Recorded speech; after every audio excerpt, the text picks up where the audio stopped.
Shri Venkateswara gold తాకట్టులో ఉన్న మీ బంగారాన్ని విడిపించి కొనబడును.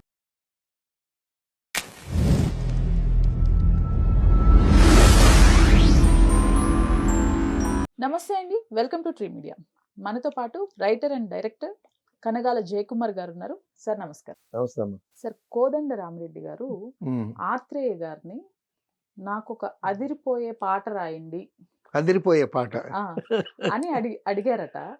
అసలు అది ఏ సందర్భం?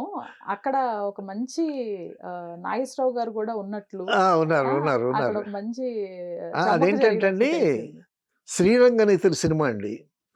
అదే అక్కినేని నాగేశ్వరరావు గారి సొంత సినిమా. ఓకే. దానికి చక్రవర్తి గారు మ్యూజిక్ డైరెక్టర్, కోదండ రామిరెడ్డి గారు డైరెక్టర్, నేనేమో ఆ సినిమాకి కో డైరెక్టర్ని. అది మంచి రొమాంటిక్ లవ్ స్టోరీ. అది నాగేశ్వరరావు గారి పక్కన శ్రీదేవి యాక్ట్ చేసింది.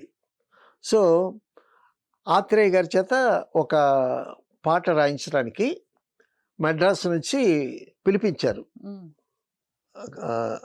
నాగేశ్వరరావు గారు. మద్రాసు నుంచి చక్రవర్తి గారు, చక్రవర్తి బృందం, తర్వాత ఆత్రేయ గారు, తర్వాత కోదండరామిరెడ్డి గారు, మేము కలిసి వచ్చామండి. వచ్చిన తర్వాత అప్పుడు అశోక్ హోటల్లో మాకు రూమ్స్ ఇచ్చారు. అశోక్ హోటల్లో దిగాం. దిగిన తర్వాత ప్రొడక్షన్ మేనేజర్ వచ్చి చెప్పాడు, 10 గంటలకి నాగేశ్వరరావు గారు వస్తారు, మీరు 10 కల్లా అక్కడికి వచ్చేసండి, ఒక 5-10 మినిట్స్ ముందు వచ్చిన బెటర్, అది ఇది అని చెప్పారు. సరే, అప్పటికి మేము ఒక 10 మినిట్స్ ముందుగానే వెళ్ళి అన్నపూర్ణ స్టూడియోలో గ్లాస్ హౌస్ ఉంది సెంటర్లో, చూసే ఉంటారు మీరు. ఆ గ్లాస్ హౌస్లో ఆ గ్లాస్ హౌస్లో సిట్టింగ్స్ అనమాట. సో ఆ గ్లాస్ హౌస్లో వెళ్ళి కూర్చున్నామండి. కరెక్ట్గా ఆయన కారు వేసుకుని నాగేశ్వరరావు గారు వచ్చారు.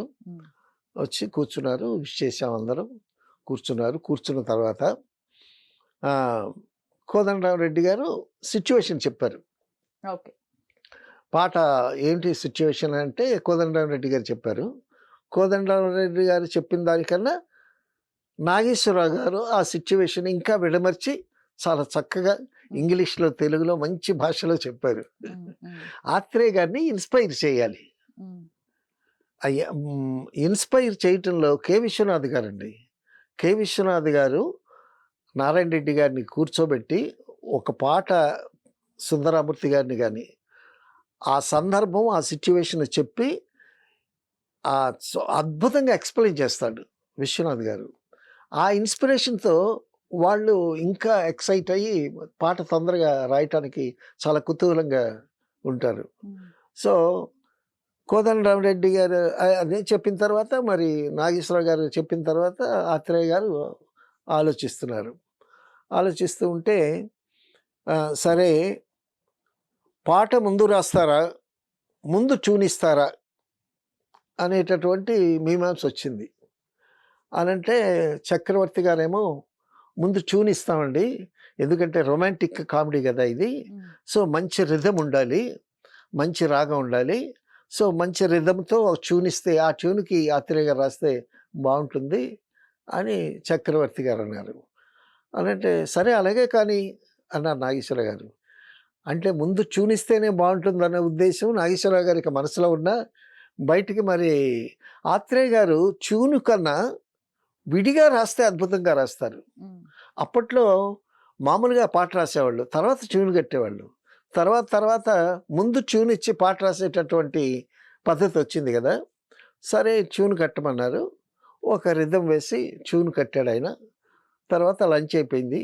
లంచ్ అయిపోయిన తర్వాత మళ్ళీ కూర్చున్న తర్వాత చరణం ట్యూన్ చేశాడు. ఫస్ట్ డేనే చక్రవర్తి గారు ట్యూన్ చేశాడు. ఓకే. ఏం రెడ్డి, బాగుందా ఇది ట్యూను అన్నారు నాగేశ్వరరావు గారు. నాగేశ్వరరావు గారికి బాగుంది అని ఈయన గమనించి, బాగుంది సార్. ఆయన అనుభవం ఉంది ఎంతండి, మిగతా వాళ్ళు ట్యూన్ బాగుంది అన్నారు.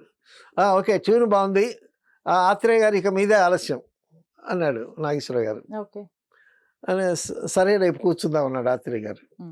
ట్యూన్ విన్నాడు. ఆ ట్యూన్ ఏమో టేప్ చేసాం. ఆ టేప్ రికార్డ్ ఆన్ చేసి ఆత్రేయ గారికి వినిపిస్తే పాట రాస్తాడనమాట. అప్పుడు ఆ సిస్టమ్ ఉండేది.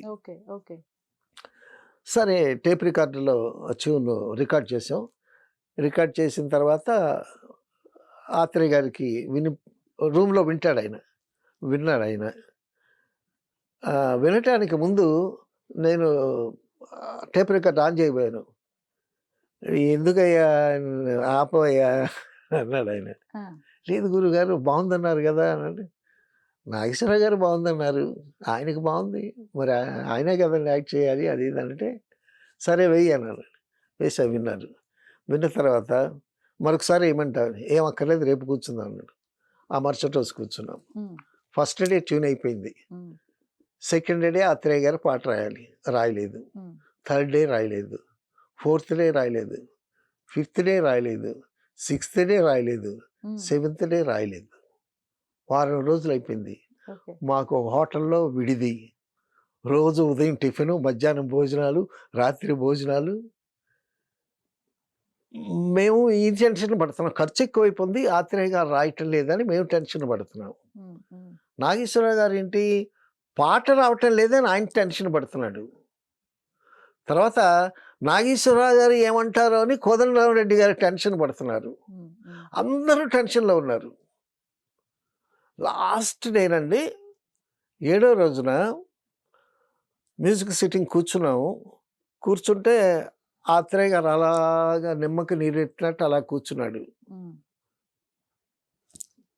కోదండరామరెడ్డి గారు ఇటు కూర్చున్నాడు, ఎదురుగా నాగేశ్వరరావు గారు కూర్చున్నాడు. కోదండరామరెడ్డి గారు భయంగా, నాగేశ్వరరావు గారు సీరియస్గా చూస్తున్నారు ఆయన్ని. అంటే డైరెక్టర్ ఇన్స్పైర్ చేసి పాట రాయించి ఎక్స్ట్రాక్ట్ చేసుకోవాలి. ఎక్స్ట్రాక్ట్ చేసుకోవడానికి దట్ ఈస్ ఆత్రేయ. ఆయన ఎక్కడి నుంచి ఆయన నుంచి లాగుతాము, ఆయన మైండ్లో పుట్టి దానికి ఒక షేప్ వచ్చి ఆ పదాలు బయటికి రావాలి కానీ.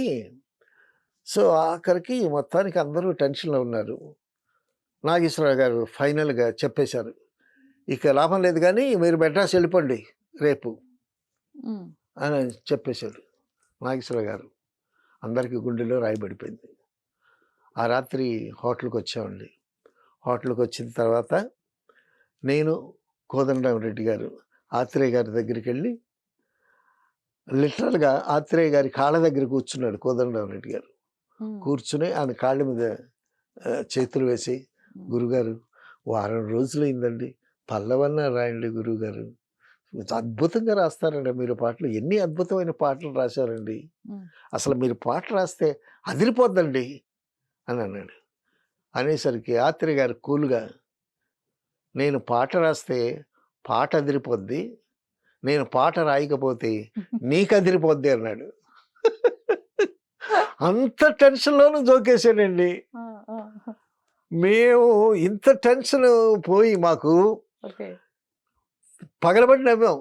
కోదండరామరెడ్డి గారు, నేను, ఆయన కూడా నవ్వాడు.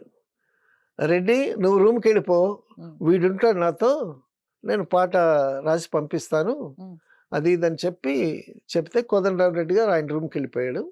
నేను మాత్రం ఆయనతో ఉన్నాను. సరే లంచ్ వచ్చిందండి, ఆయన క్యారేజ్ వచ్చింది. క్యారేజ్ వస్తే రే ఆయన 2 పెగ్గలు వేసుకుంటాడు, వేసుకొని భోంచేస్తాడు. భోంచేసి కునుకు తీస్తాడు. కునుకు తీసిన ఒక గంటన్నర అయిపోయిన తర్వాత లేస్తాడు. లేచిన తర్వాత అప్పుడు ఆలోచిస్తూ రాస్తాడు పాట. సరే ఆయనేమో 2 పెగ్గలు వేసుకున్నాడు, భోంచేశాడు. ఒరేయ్ నువ్వు కూడా భోంచేసిరా అని అన్నాడు. నాకు భోజనం అక్కర్లేదండి, ఈవినింగ్ బాగా టిఫిన్ చేశాను, నాకు అక్కర్లేదు, మీరు పాట రాస్తే నాకు అదే భోజనం అని చెప్పి కూర్చున్నాండి. ఆయన భోంచేశాడు. భోంచేసిన తర్వాత నేను నిద్రపోతాను, నిద్రపోయిన తర్వాత లేస్తాను, లేచిన తర్వాత పాట రాస్తాను, నువ్వు కూడా పడుకో అని అన్నాడు. నాకు నిద్ర ఎక్కడ పట్టుద్ది, పాట రాకపోతే మళ్ళా రేపొద్దున అక్కడ నాగేశ్వరరావు గారితో చేపట్లు తినాలి, కోదండరామరెడ్డి గారితో పాటు నేను తినాలి, కో డైరెక్టర్ని కదా, నాకు కూడా చిన్న భాగస్వామ్యం ఉంటుంది కదా. సరే పండుకున్నాడు ఆయన. పండుకుంటే నేను ఆత్రేయ గారు ఎప్పుడు లేస్తారా, ప్యాడు పేపరు కలం పట్టుకొని అలాగ వెయిటింగ్ అండి. వెయిట్ అయితే ఆయన పండుకుని గంటన్నర తర్వాత లేచాడండి. అమ్మాయి అనుకుంటే అలాగ ఆలోచిస్తున్నాడు, కూర్చున్నాడు, ఇలాగ ఆలోచిస్తున్నాడు. 4 గంటలు అయిపోయిందండి. పాట రాలా. రే ఈ పాట రాదు కానీ నువ్వు రూమ్కి వెళ్ళిపో అని అన్నాడు. అని అంటే వెళ్ళేసారి రూమ్కి వెళ్ళాను నేను. రూమ్కి వెళ్ళి స్నానం చేద్దామని టవల్ చుట్టుకొని బాత్రూంలోకి వెళ్ళేసరికి ఫోన్ రింగ్ అయింది. వెంటనే ఫోన్ ఎత్తుకున్నా. రే అర్జెంటుగా బయలుదేరరా అన్నాడు. అంటే కబుక్కుని బయలుదేరి వచ్చాను. వస్తే పాట రాసుకోనన్నాడు, పల్లవి రాసుకున్నాడు.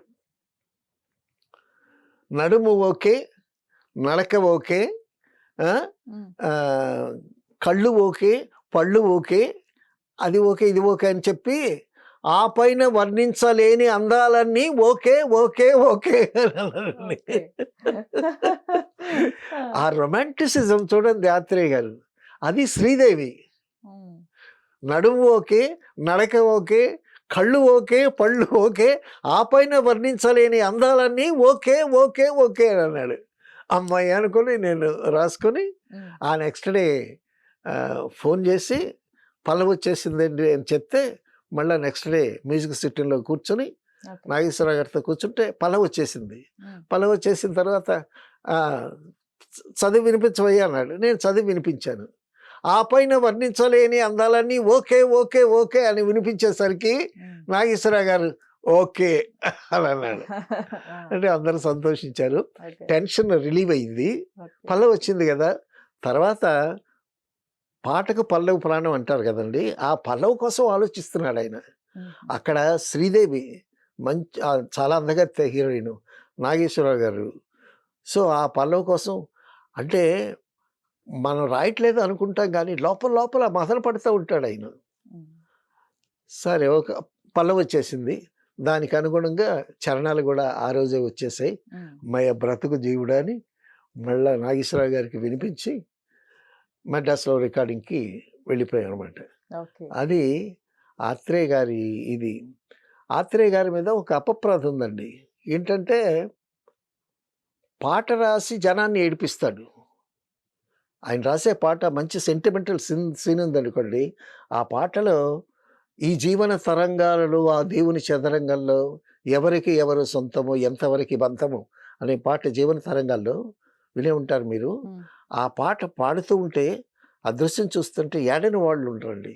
అంత అద్భుతంగా సెంటిమెంటల్గా రాస్తాడు. పాట రాసి జనాన్ని నేర్పిస్తాడు. పాట రాయకుండా ప్రొడ్యూసర్ నేర్పిస్తాడు అని. అప్పుడు ఆత్రేయ గారు అన్నారు, నన్ను ఇలా అంటారు, పాట రాసి జనాన్ని నేర్పిస్తాను, పాట రాయకుండా ప్రొడ్యూసర్లు నేర్పిస్తాను అని అంటారు. కానీ పాట రాసేటప్పుడు నాలో నేను ఎంత ఏడుస్తానో ఎవరికి తెలుసు అంటాడు. సో అంత మొదలు పడుతూ ఉంటాడు పాట రాయటానికి. That is Athreya. Nice sir. Thank you so much. Thank you.